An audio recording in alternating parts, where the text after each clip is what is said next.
नमः शिवाय जी दोस्तों, हर हर महादेव। बाबा शिव जी की नगरी काशी में आप सबका हार्दिक स्वागत है। मैं आपका होस्ट संजीव शर्मा आप सबको लेकर आ गया हूँ समय से भी पुरानी नगरी बनारस के दर्शन करवाने के लिए। इस समय देख सकते हैं जी, मैं काशी विश्वनाथ मंदिर परिसर के अंदर उपस्थित हूँ और कुछ ही देर में बढ़ने वाला हूँ दर्शन करने के लिए। तो बस कृपया करके वीडियो में अंत तक बने रहे।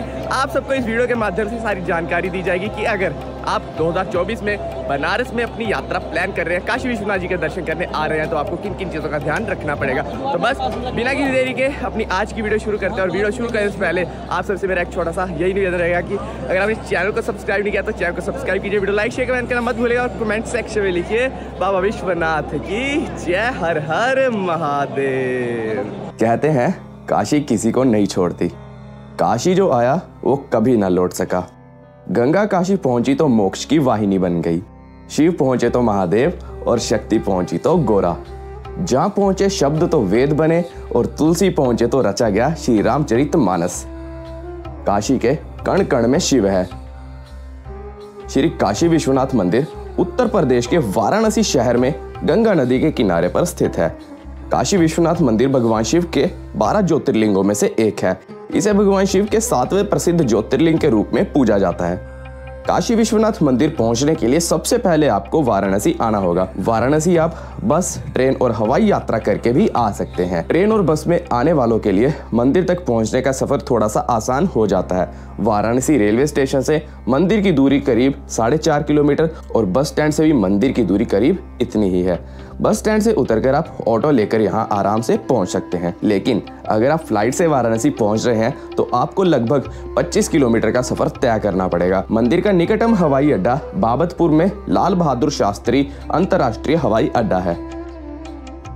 तो चलिए अब आपको लेकर चलते हैं इतिहास से भी पुरानी नगरी काशी के दर्शन करवाने के लिए। नमस्कार जी दोस्तों, सुप्रभात, हर हर महादेव, हर हर गंगे। आज है बनारस में हमारा पहला दिन। अयोध्या से 5 घंटे का सफ़र तय करके इस समय हम पहुंच चुके हैं बनारस में और मैं इस समय उपस्थित हूं दशाश्वमेध घाट पर। बनारस में पहुंचकर सुबह सुबह हमने सबसे पहले गंगा स्नान किया दशाश्वमेध घाट पर। और पुराणों के अनुसार अगर देखा जाए, गंगा स्नान के बाद हमें सबसे पहले काल भैरव जी के दर्शन करने जाना है, जो कि है काशी के कोतवाल। काल भैरव जी की आज्ञा लेंगे, उनके दर्शन करेंगे और उसके पश्चात हम बढ़ेंगे बाबा विश्वनाथ जी के दर्शन करने के लिए। तो ये देख सकते हैं जी, ये कुछ दृश्य आपको दिखाई दे रहा होगा दशाश्वमेध घाट से। और दशाश्वमेध घाट की मान्यता की अगर बात करें तो इसका नाम दशाश्वमेध इसलिए पड़ा था क्योंकि यहाँ पर 10 अश्वमेध यज्ञ हुए थे और इसीलिए इस घाट का नाम दशाश्वमेध पड़ा। तो चलिए अब जल्दी से हर हर महादेव बोलकर काल भैरव जी के दर्शन करने के लिए बढ़ते हैं। हर हर महादेव। मान्यताओं के अनुसार विश्वनाथ जी के दर्शनों से पूर्व काल भैरव जी के दर्शन पाना अनिवार्य होता है। तो चलिए अब हम भी बढ़ते हैं बाबा काल भैरव जी के मंदिर की तरफ। आप सभी बाबा काल भैरव जी के दर्शन करने के लिए भोर में ही आइएगा, क्योंकि जैसे जैसे दिन की शुरुआत होती है वैसे वैसे बाबा के दर्शनों के लिए बहुत लंबी लंबी कतारें लगना शुरू हो जाती हैं। और अगर आप 7-8 बजे के बाद दर्शन करने के लिए आ रहे हैं बाबा काल भैरव जी के लिए, तो आपको कम से कम 1 से 2 घंटे आराम से लग सकते हैं इनके दर्शन पाने के लिए। ये मंदिर काशी खंड में उल्लिखित पुरातन मंदिरों में से एक है। इस मंदिर की पौराणिक मान्यता यह है कि बाबा विश्वनाथ ने काल भैरव जी को काशी का क्षेत्रपाल नियुक्त किया था। काल भैरव जी को काशी वासियों को दंड देने का भी अधिकार है। बाबा काल भैरव के दर्शनों के समय आप उनसे प्रार्थना कीजिए कि काशी की आपकी यात्रा मंगलमय रहे।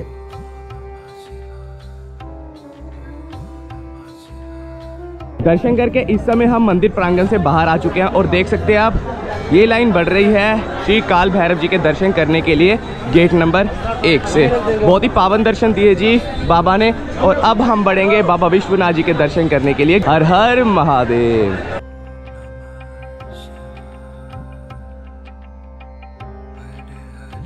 चौक और चौराहे तो हर शहर में होते हैं, लेकिन इस जगह जहाँ पर मैं उपस्थित हूँ बनारस में, इस जगह का महत्व बहुत ज़्यादा है और इस जगह को चौक के नाम से जाना जाता है। यहाँ से 4 रास्ते कटते हैं जो कि आपको धर्म, अर्थ, काम और मोक्ष की तरफ लेकर जाते हैं। पहला रास्ता जाता है जी धर्म की तरफ, जो कि आपको लेकर जाएगा बाबा विश्वनाथ जी के मंदिर परिसर में। दूसरा रास्ता जाता है अर्थ की तरफ, जो कि आपको लेकर जाएगा ठठेरी बाजार। तीसरा रास्ता जाता है जी काम की तरफ, जो कि आपको लेकर जाएगा दाल मंडी। और चौथा रास्ता जाता है जी मोक्ष की तरफ, जो कि आपको लेकर जाएगा मणिकर्णिका घाट। तो चलिए अब हम भी धर्म के पथ पर चलकर बाबा विश्वनाथ जी के दर्शन प्राप्त करते हैं। हर हर महादेव, हर हर महादेव। चलिए दोस्तों, अब 1 नंबर गेट से होकर बाबा विश्वनाथ जी के दर्शन प्राप्त करते हैं। काशी विश्वनाथ मंदिर प्रांगण के बाहर बहुत ही अच्छा कॉरिडोर बनाया गया है और मंदिर में प्रवेश करने के लिए कुल 4 मुख्य द्वार हैं। आप चाहे तो दर्शन करने के लिए गंगा द्वार से भी जा सकते हैं और आप चाहे तो दर्शन करने के लिए सिंह द्वार से भी जा सकते हैं। दर्शन से पूर्व एक चीज का विशेष ध्यान रखिएगा कि अगर आप बाबा विश्वनाथ जी के स्पर्श दर्शन करना चाहते हैं तो आपको मंदिर परिसर में भोर में आना पड़ेगा। मंदिर में सुबह 4 बजे से 5 बजे तक स्पर्श दर्शन बिल्कुल फ्री करवाए जाते हैं। मंदिर के अंदर आपको लॉकर की सुविधा भी मिल जाती है, जहां आप अपना मोबाइल फोन जमा करवाकर दर्शनों हेतु प्रस्थान कर सकते हैं। अब हम भी बाबा विश्वनाथ जी के दर्शन प्राप्त करके आते हैं।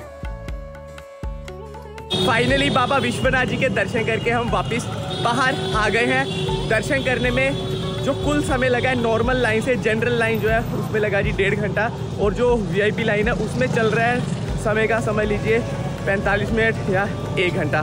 बाकी दर्शन काफ़ी अच्छे रहे। बाबा विश्वनाथ जी के दर्शन करने के बाद हम गए माँ अन्नपूर्णा जी के मंदिर में, और अन्नपूर्णा मंदिर में जाकर जो वहाँ पर प्रसाद मिलता है, भोजन प्रसाद, वो भी ग्रहण किया। तो समझ लीजिए इन टोटल 2 घंटे लग गए अन्नपूर्णा मंदिर और बाबा विश्वनाथ जी के दर्शन करने के लिए। अभी गर्मी बहुत ज़्यादा हो गई है, हम जा रहे हैं रूम पे फ्रेशन अप होने के लिए, और फिर उसके बाद फिर आपको लेकर चलेंगे लोकल मंदिर और जितने भी हिडन टेम्पल है वाराणसी के वो दिखाने के लिए, और फिर शाम को फिर होंगे हम गंगा आरती में शामिल। अपना दोस्त भी है जो कि हल्का सा ढीला चल रहा है, लेकिन दर्शन बाबा के बहुत अच्छे रहे। दर्शन बहुत अच्छे हुए जी। जब आप सुबह दर्शन करते हो तो आपको स्पर्श दर्शन नहीं होते हैं, लेकिन कल हम एक बार फिर से भोर में जाएंगे दर्शन करने के लिए, ताकि बाबा के हम स्पर्श दर्शन कर पाए। हर हर महादेव। अब आपको बनारस के कुछ मुख्य मंदिरों के दर्शन करवाने का समय है। दोपहर होते ही सबसे प्रथम आप आ जाएं दुर्गा कुंड मंदिर में दर्शन करने के लिए। दुर्गा कुंड मंदिर काशी के पुरातन मंदिरों में से एक है। इस मंदिर का उल्लेख काशी खंड में भी मिलता है। यह मंदिर वाराणसी कैंट से लगभग 5 किलोमीटर की दूरी पर है। लाल पत्थरों से बने अति भव्य इस मंदिर के एक तरफ दुर्गा कुंड है। इस मंदिर में माँ दुर्गा यंत्र के रूप में विराजमान है। इस मंदिर में बाबा भैरवनाथ, लक्ष्मी जी, सरस्वती जी एवं माता काली जी की मूर्ति रूप में अलग अलग छोटे छोटे मंदिर बने हुए हैं। दुर्गा कुंड मंदिर से अब आप सीधे आ जाएं संकट मोचन मंदिर में श्री हनुमान जी के दर्शन करने के लिए। संकट मोचन का अर्थ है परेशानियां अथवा दुखों को हरने वाला, और माना जाता है कि इस मंदिर की स्थापना वहीं हुई जहां महाकवि तुलसीदास जी को पहली बार हनुमान जी का स्वप्न आया था। संकट मोचन मंदिर की स्थापना कवि तुलसीदास जी ने ही की थी। यहां से अब आप आगे बढ़िए बनारस हिंदू विश्वविद्यालय की तरफ। दोस्तों, इस समय मैं आप सबको लेकर आ गया हूँ काशी की जान, बनारस की जान, काशी हिंदू विश्वविद्यालय में, जिसे आप BHU या फिर बनारस हिंदू यूनिवर्सिटी के नाम से भी जानते होंगे। इस समय हम आ गए हैं जी BHU में श्री विश्वनाथ जी के मंदिर में दर्शन करने के लिए। इस मंदिर की खासियत आपको बता दें कि इस मंदिर का जो आकार है, अगर आप एरियल व्यू से देखोगे तो आपको एकदम शिवलिंग के अर्घ्य के आकार का ये मंदिर दिखाई देगा एरियल व्यू से। श्री विश्वनाथ मंदिर वाराणसी में काशी हिंदू विश्वविद्यालय मतलब BHU बनारस हिंदू यूनिवर्सिटी के परिसर में स्थित एक प्रसिद्ध शिव मंदिर है। इसे नया विश्वनाथ मंदिर या फिर बिरला मंदिर के नाम से भी जाना जाता है।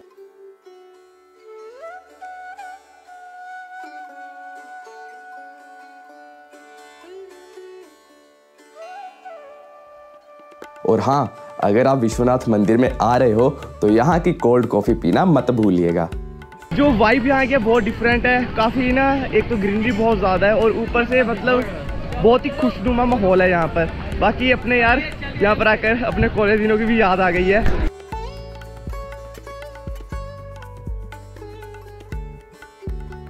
ये सारी जगह घूमते हुए आपको आराम से शाम हो जाएगी। तो शाम होते ही आप आ जाइए दशाश्वमेध घाट पर गंगा आरती देखने के लिए।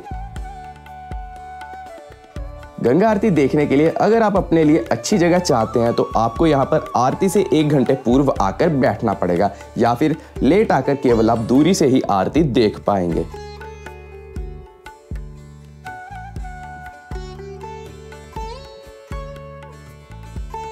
देखिए जिस समय हम आ पहुंचे हैं दशाश्वमेध घाट पर, और श्रद्धालुओं की आप संख्या देख सकते हैं जो कि मां गंगा जी की आरती देखने आए हुए हैं।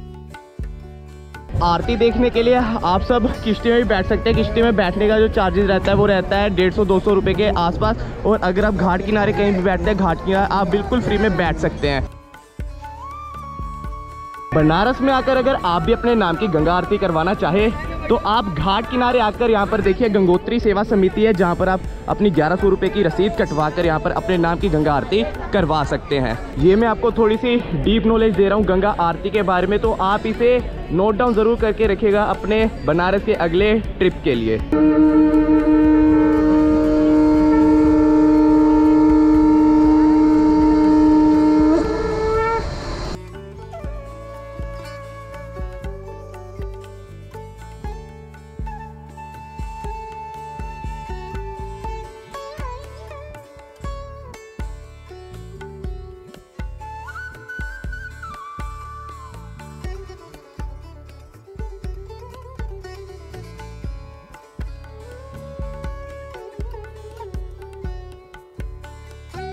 बनारस में नमो घाट से लेकर 80 घाट तक कुल 84 घाट है, जिनका सुबह का दृश्य ऐसा और रात का दृश्य आपको कुछ ऐसा दिखाई देगा।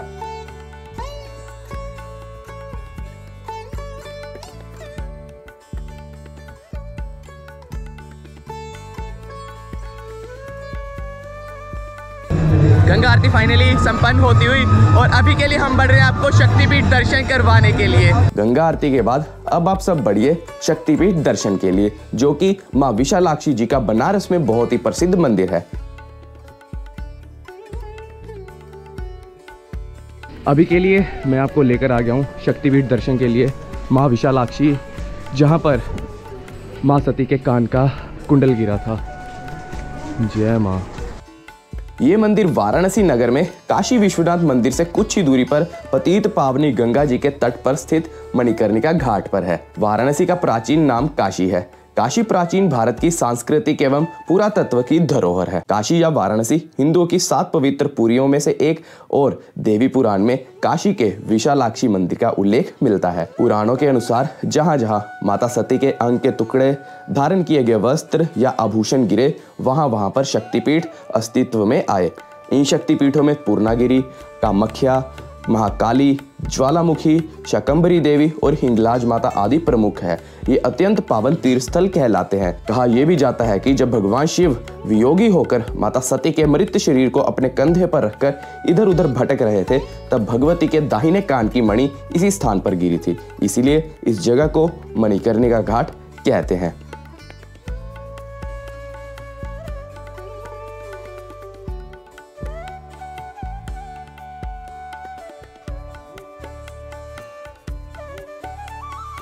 शक्तिपीठ दर्शन के बाद अगर आप चाहें तो रात का भोजन ग्रहण करने आप मां अन्नपूर्णा जी के मंदिर में आ सकते हैं। यहाँ पर श्रद्धालुओं के लिए निःशुल्क भोजन प्रसाद की सुविधा मंदिर परिसर के तरफ से उपलब्ध है।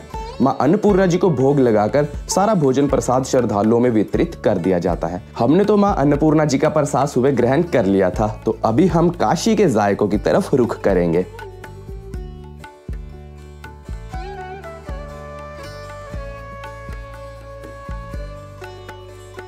काशी में शाम होते ही हम आप पहुंचते हैं काशी चाट भंडार पर इनकी मशहूर टमाटर की चाट का जायका लेने के लिए। काशी चाट भंडार की इस टमाटर चाट का लुत्फ आप भी जरूर उठाइएगा।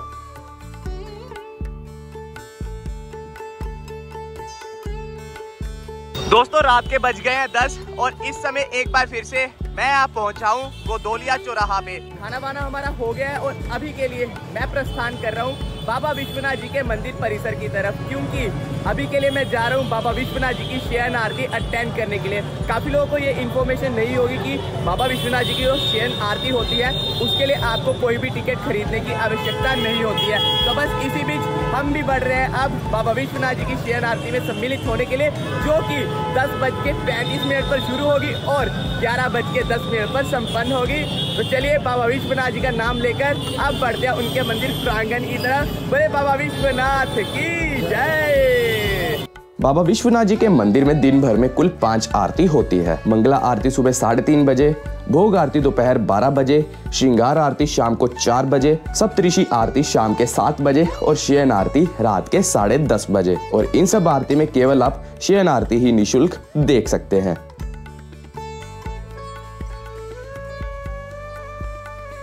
बाबा विश्वनाथ जी की शयन आरती देखकर बाहर आ गए हैं और जो अंदर का दृश्य था, भव्य दृश्य था, माहौल था, वो मैं शब्दों में बयान नहीं कर सकता। हाथों में मेरे इस समय प्रसाद जो कि बाबा विश्वनाथ जी को भोग लगाया गया था और साथ ही साथ इस समय एक बार फिर से हमने दर्शन प्राप्त कर लिए बाबा विश्वनाथ जी के। बाकी आप सबके मन में भी ये प्रश्न जरूर होगा कि अगर आप बनारस में आ रहे हैं यात्रा करने के लिए, दर्शन करने के लिए, तो आप इस शयन आरती को फ्री में कैसे अटेंड कर सकते हैं। इसके लिए वैसे तो आपको कोई पास लेने की आवश्यकता नहीं है और आरती की जो लाइन होती है वो नॉर्मल लाइन से अलग रहती है और आप आराम से अंदर चलकर जा सकते हैं और आरती के समय ही बाबा विश्वनाथ जी के दर्शन प्राप्त कर सकते हैं। बोलो हर हर महादेव। तो आज का दिन हमारा बहुत अच्छा गया, जो सोचा था वैसा वैसा ही हुआ है और आरती में भी शामिल होने का मौका मिला। कल मैं भोर में बढ़ूंगा बाबा विश्वनाथ जी के स्पर्श दर्शन करने के लिए। तो चलिए अभी के लिए आपको बोलते हैं शुभ रात्रि और अब आपसे मिलेंगे हम कल मॉर्निंग में। Bye bye. सुप्रभात जी दोस्तों, ओम नमः शिवाय, हर हर महादेव। सुबह के 3 बज चुके हैं और इस समय हम आप पहुंचे हैं बाबा विश्वनाथ जी के कॉरिडोर में बाबा विश्वनाथ जी के स्पर्श दर्शन करने के लिए। देख सकते हैं जी मेरे एकदम बैक साइड में आपको गेट नंबर 4 दिखाई दे रहा होगा और श्रद्धालुओं की संख्या बढ़ती जा रही है हर 1 मिनट के बाद, क्योंकि 4 बजे से लेकर 5 बजे के बीच में खुलने वाले हैं बाबा विश्वनाथ जी के स्पर्श दर्शन। देख सकते हैं जी आपको हर लाइन में श्रद्धालु बैठे हुए दिखाई दे रहे होंगे, जो कि 4 बजते ही मंदिर प्रांगण के अंदर प्रस्थान करेंगे। तो चलिए अब हम भी बढ़ते हैं बाबा विश्वनाथ जी के स्पर्श दर्शन करने के लिए। हर हर महादेव। जब भगवान शिव और माता पार्वती का विवाह हुआ था तब भोलेनाथ का निवास स्थान कैलाश पर्वत था और पार्वती माता अपने पिता के घर रहती थी। एक बार जब शिव जी माता पार्वती से मिलने आए तो माता ने उन्हें अपने साथ ले जाने की प्रार्थना की।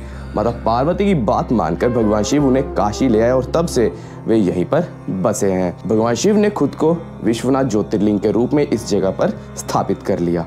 धार्मिक मान्यताओं के अनुसार बाबा विश्वनाथ का यह मंदिर युगों युगांतर से यहाँ पर मौजूद है, जिसका उल्लेख महाभारत जैसे पौराणिक वेद ग्रंथों में भी किया गया है। वर्तमान समय में भगवान विश्वनाथ के दर्शन करने के लिए जिस मंदिर में लाखों की संख्या में लोग आते हैं, उसका निर्माण वर्ष 1780 में महारानी अहिल्याबाई होलकर ने करवाया था।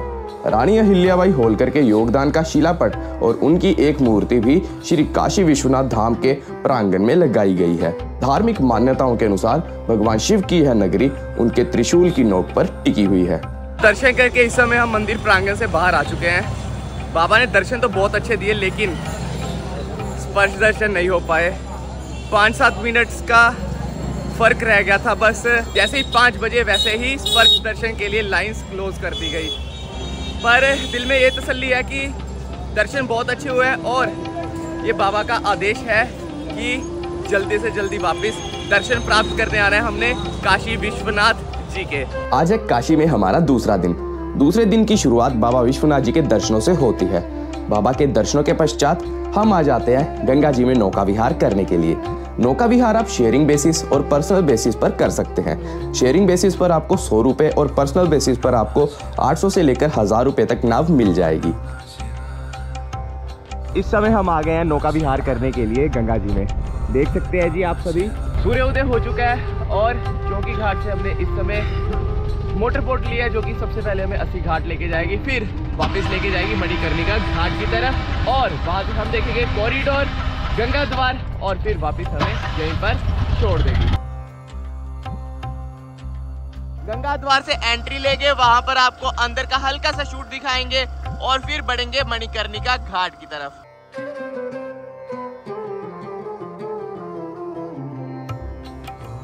नौका विहार की सवारी लेके इस समय हम पहुंचे हैं गंगा द्वार पर। भव्य गंगा द्वार बनाया गया है जहां से आप बाबा विश्वनाथ जी के मंदिर प्रांगण में एंट्री ले सकते हैं दर्शन करने के लिए। गंगा द्वार के लेफ्ट साइड में आपको मणिकर्णिका घाट देखने को मिल जाएगा और राइट साइड में आपको देखने को मिलेगा जी ललिता घाट। तो चलिए अंदर चलकर आपको गंगा द्वार के कुछ बेहद ही खूबसूरत दृश्य दिखाते हैं।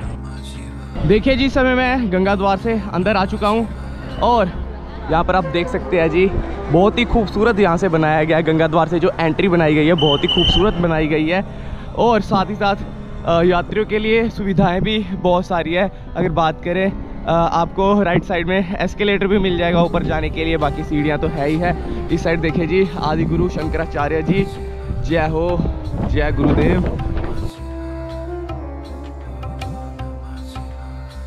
आदि गुरु शंकराचार्य जी नमन कीजिए। अभी ऊपर चलते हैं, आपको भारत माता जी के भी दर्शन करवाते हैं जिनकी प्रतिमा मंदिर के जस्ट बाहर ही स्थापित की गई है।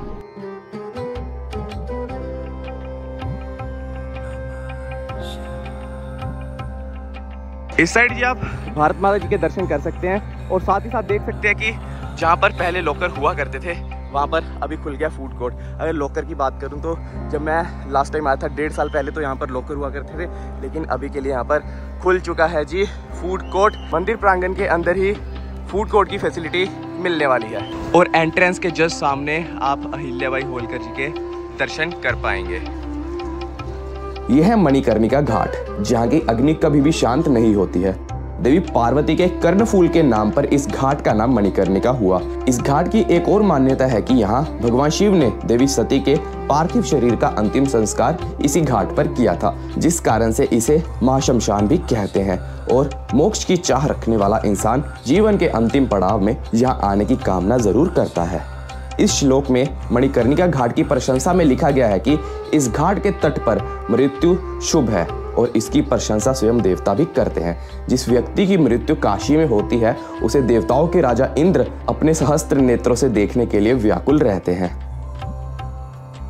मणिकर्णिका घाट के बाद आप यहाँ पर विराजित बाबा मसान के दर्शन कीजिए और फिर मणिकर्णिका घाट से सटे हुए काशी करवट या फिर रत्नेश्वर महादेव के दर्शनों हेतु जरूर आएं। रत्नेश्वर महादेव मंदिर, जिसे मात्र ऋण महादेव या फिर वाराणसी का झुका हुआ मंदिर भी कहते हैं। ये मंदिर हालांकि अच्छी तरह से संरक्षित है, फिर भी उत्तर पश्चिम दिशा की ओर झुका हुआ है और इसका गर्भगृह आमतौर पर गर्मियों के दौरान कुछ महीनों को छोड़कर वर्ष के अधिकांश समय में पानी में डूबा हुआ होता है। रत्नेश्वर महादेव जी का ये प्रसिद्ध मंदिर मणिकर्णिका घाट के बिल्कुल साथ में सटा हुआ है। रत्नेश्वर महादेव का ये प्रसिद्ध मंदिर कुल 9 डिग्री तक झुका हुआ है।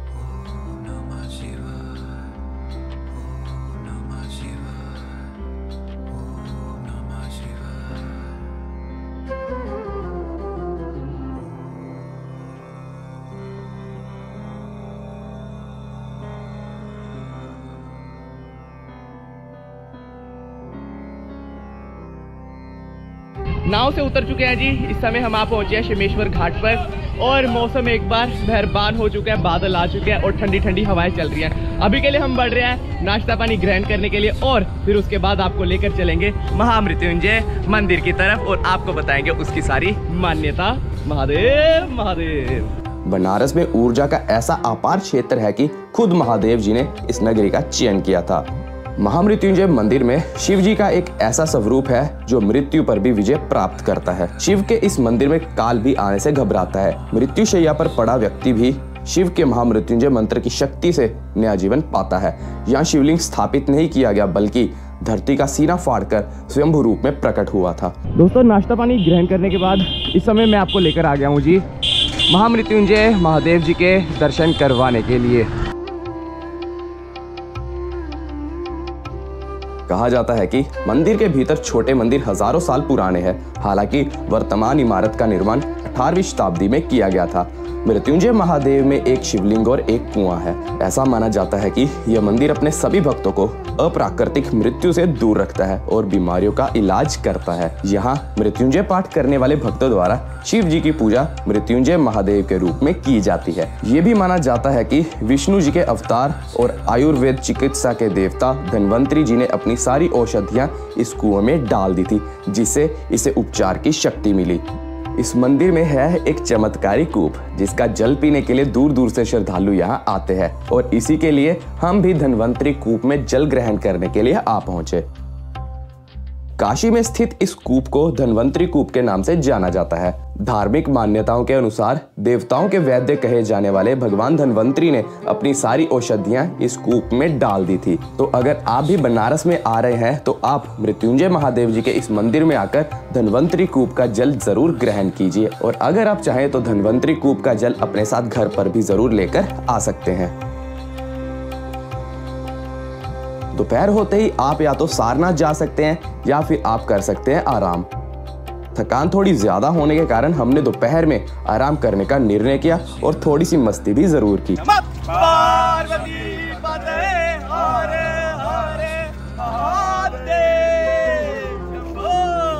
शाम होने पर सबसे पहले हम नमो घाट पर आ पहुंचे, यहाँ का खूबसूरत दृश्य देखने के लिए। अपने प्राकृतिक आकर्षण के अलावा नमो घाट का अत्यधिक आध्यात्मिक और सांस्कृतिक महत्व भी है।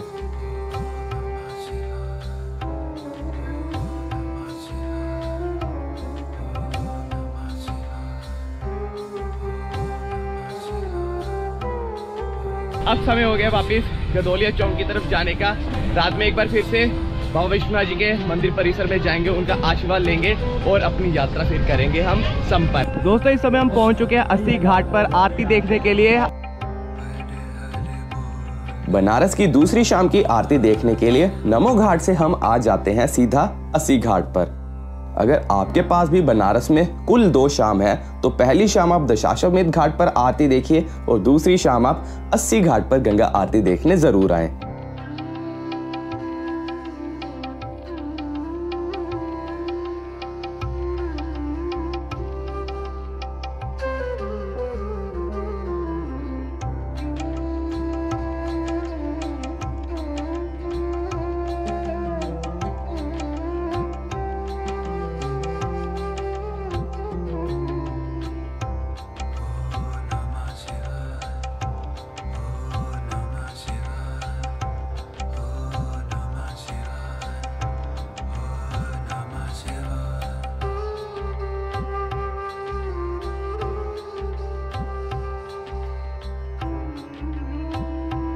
आरती संपन्न होने के बाद हमने भोजन ग्रहण किया और फिर बाबा विश्वनाथ जी के मंदिर प्रांगण में उनका आशीर्वाद लेने आ पहुंचे।